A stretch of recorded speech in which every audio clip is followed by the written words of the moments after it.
saya dua dengan salah satu teman gua namanya Endah.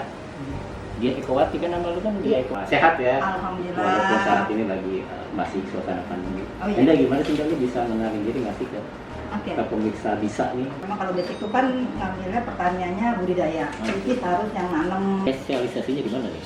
brand.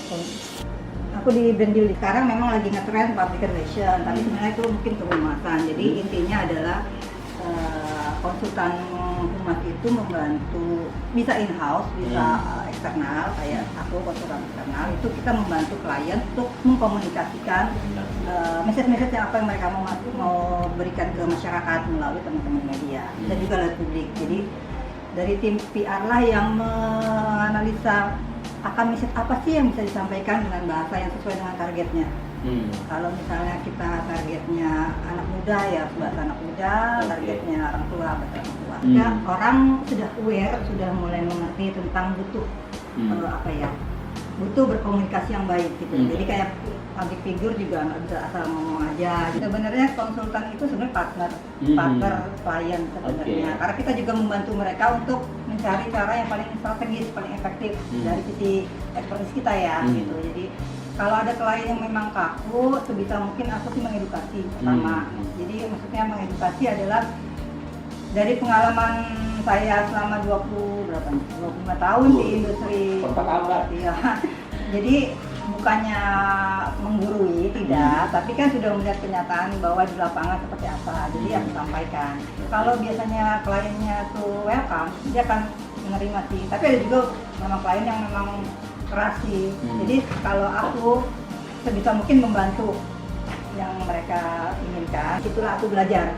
Saya belajar yaitu komunikasi ya. Jadi belajar ilmu-ilmu periklanan atau apa yang dasar-dasarnya aja yang aku itu nggak tahu. Dari situ sih sebenarnya. Tapi bisnis lu udah ini dong, udah berjalan dong, lu buktinya punya karyawan.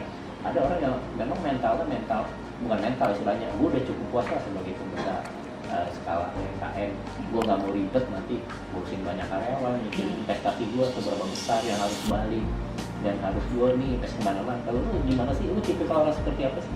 Oke, balik lagi ke awal gue berbisnis. Aku itu bukan nggak mau berkembang sih, tapi memang saat ini aku dreamnya cuma yang penting aku ada kegiatan yang bisa aku daripada bengong, mending aku ada kegiatan. Jadi tidak yang mau digedein. Gue perlu kasih tahu ke pemudik saya Endah ini ya, kalau lu lihat laman medsos saya, dia suka jajan ke luar negeri. Dan itu yang gue salah itu dia ngajak karyawan ya, itu nggak semua bisa perusahaan kayak gitu. Aku juga nggak mau senang-senang sendiri, jadi aku juga harus involve tim aku yang sudah bekerja setahun ya. Walaupun kita juga bukan yang bisnis gede-gedean, hari ini margin yang besar-besar enggak, tapi maksudnya yang penting itu berkah buat aku gitu. Dari kecil kalau berkah ya insya Allah. Oke, gini dah. Lu tadi terangkan lu kan mempekerjakan dalam tanda kutip ada yang family ya. Ya, lu kalau di kantor suka, ya kan bos kan biasa nggak suka marah-marah. Oh iya pasti dong. Kalau mereka ada melakukan kesalahan atau kekeliruan atau melakukan sesuatu yang tidak sesuai ekspektasi lu marahnya gimana ya? Oke, gue tipe orang yang langsung, bukan dipendem. Jadi gue kalau misalnya ada ada sesuatu yang misalnya aku ditegur klien gitu ya, misalnya karena satu hal, itu aku juga pasti tanya dong, ini kenapa gini-gini gitu kan. Omset tuh berapa sih? Aduh. Kok tenda gua nih rahasia banget ya. Aduh. Gue juga bukan perusahaan yang gaji karyawan tuh besar juga. Jadi aku juga berterima kasih kepada tim aku yang mau menerima itu dengan ya segala fasilitasnya. Jadi intinya gini, aku tuh nggak bisa, memang selama ini cukuplah, nggak usah dibilang berlebih, cuman aku siap juga buat, jadi kalau di perusahaan itu aku setiap tahun harus ada outing, ada outing. Itu yang keluar negeri itu? Kebetulan pas 2 tahun ini ya, 2 tahun atau 3 tahun ini.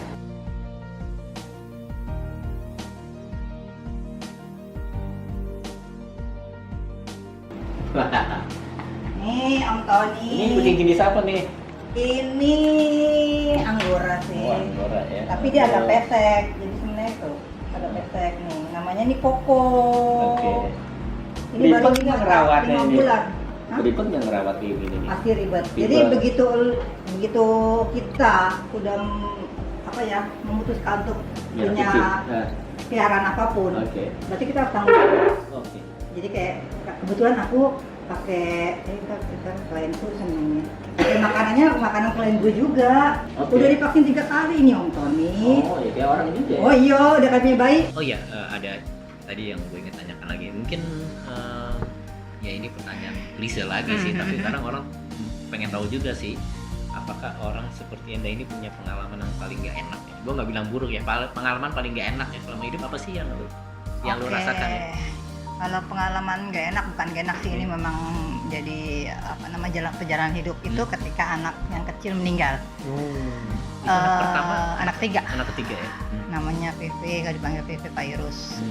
Jadi waktu itu di umur 8 tahun, itu menjadi awal balik gue sih, dari yang tadinya ibaratnya gini, yang tadinya karyawan, boro-boro mikirin mau bisnis, nggak ada dalam ini, begitu kena dikasih Allah sama pengalaman itu, which is ya ikhlas itu kan gurunya paling tinggi ya, Bo. Jadi sampai sekarang juga berusaha ikhlas gitu ya. Jadi itu memang perjalanan hidup, tapi itu merubah mindset juga bahwa kita nggak punya apa-apa, ini semua milik yang di atas gitu. Jadi makanya itu menjadi selain bukan pengalaman buruk sih, tapi pengalaman berharga di hidup aku, menjadi balik aku untuk sekarang berbisnis ini. Aku nggak ada nothing tulusnya, karena semua itu kalau Allah ridho, jadi aku lebih nyari ke barokahnya. Lebih ke situ sih. Dulu dan tanda kutip lu sesedih apa sih dulu ditinggal anak? Aduh, susah digambarkan dengan kata-kata. Iya, jadi ibaratnya kayak separuh itu hilang. Lu perlu berapa lama untuk mulihin itu? Ya nggak boleh lama-lama sih. Yang sedih banget itu memang seminggu pertama itu tinggal ya. Karena kan anakku itu yang memang spesial ya, dari umur 11 bulan tuh udah memang sakit-sakitan. Jadi aku tuh udah sering ke ICU gitu kan. Jadi udah biasa gitu.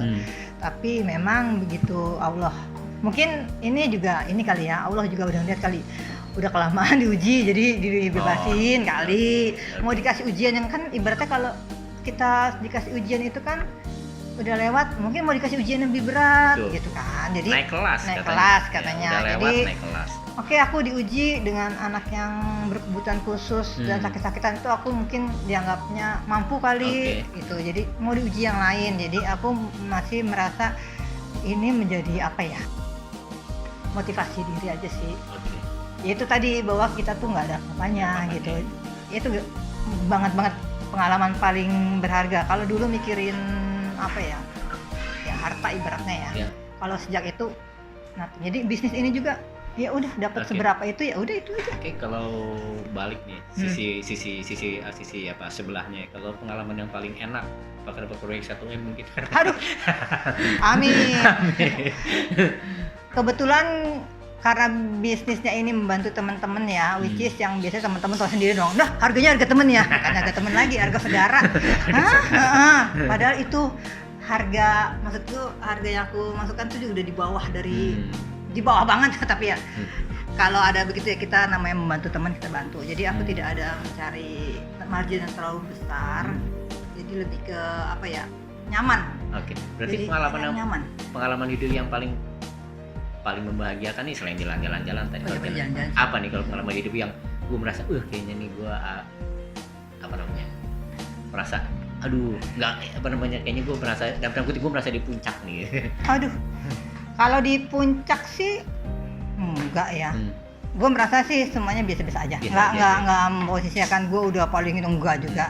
Masih banyak lah yang bagus, cuman maksudnya kalau kebahagiaan di bisnis, kalau misalnya bukan berhasil ya, membantu klien dan kliennya tuh seneng, maksudnya tuh puas, itu menambah kepuasan banget gitu. Jadi nggak bisa diukur dengan kata-kata, nggak bisa diukur dengan uang gitu. Jadi klien udah nyaman, itu yang susah. Jadi sekarang memang bisnisnya itu lebih kepada kita mencari chemistry dengan klien.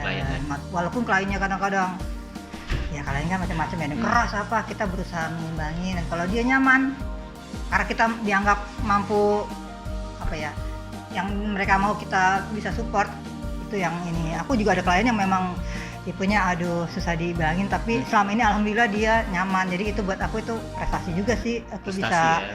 bisa apa namanya membantu, memuaskan bukan memuaskannya, membuat nyaman. Kan kita kan konsultan tuh kan mitra, jadi Oke. kita harus saling apa ya, Kita itu memberikan saling, ya. simbiosis mutualisme Betul. lah gitu. Dari semua traveling yang paling gue seneng karena gue itu ada kolektor magnet, kolektor ini apa, snowball, sama piring ya. Iya. Jadi lu lihat sini. Nah yang paling bagus. menarik itu pas gue kesini nih di nih. Mana tuh? Ini di Swiss, ini Oh, Swiss. Jerman. Jerman. Kalau lu tahu bukan brand ya, coklat. Ada di bungkusnya itu, di situ tuh, bukan maksudnya bukan mempromosikan, tapi memang Oke. itu gunung patokan. Di sini nih paling ya berdua paling berkesan karena secara apa ya, itu benar-benar speedless dulu ke situ tuh langsung ya Allah cuma bisa bersyukur doang gitu bisa sampai situ karena itu Karena suasana gunung kan Swiss gunung iya ya es ya. gunung es. Satu karena memang tempatnya kan tinggi banget di atas jauh dan memang bersih banget kota Swiss negara Swiss kan bersih nggak ada Nggak ada polusi. polusi ya. Dan memang itu bukan destinasi kebanyakan orang, nggak semua orang kalau ke Eropa itu ke situ. Jadi buat gue itu satu momen yang boleh yang nggak apa ya, Tak terlupakan pada saat ini. gue nggak masih nggak percaya udah ke situ kita. Dingin banget dong ya. Iya pasti dingin. Kebetulan memang kalau aku Iya. traveling itu nyarinya yang murah tiket kan di musim dingin. Oh iya. Jadi udah kebiasaan kok sekarang minus Iya. 10, minus 15. Gubuk Iya gubuk bener. gitu. Beneran pertama kali ke mana ya? Minus 15 tuh ke Korea. Iya. Itu kalau dinginnya tuh kayak kalau kita ditampar muka kita sama es batu sih. Mungkin lo bisa lu bisa nyapa teman SMA lo atau sesuatu yang bisa lo ingin sampaikan mumpung nih di SMA ya? di Oke. Kemakmuran dari anggotanya lah ya. Oke. Karena kan udah anggota 2020 udah ada. Oke. Nah, kita doakan juga ya teman-teman kita sudah di Oh iya, sama sudah Allah ya, dipanggil. yang lebih dulu ya. Dan mereka juga pada sehat-sehat. Ya, kalau punya bisnisnya makin lancar ya. Amin. Kalau punya kerjaannya ya kalau berkarir di dunia kerja tadinya makin bagus ya.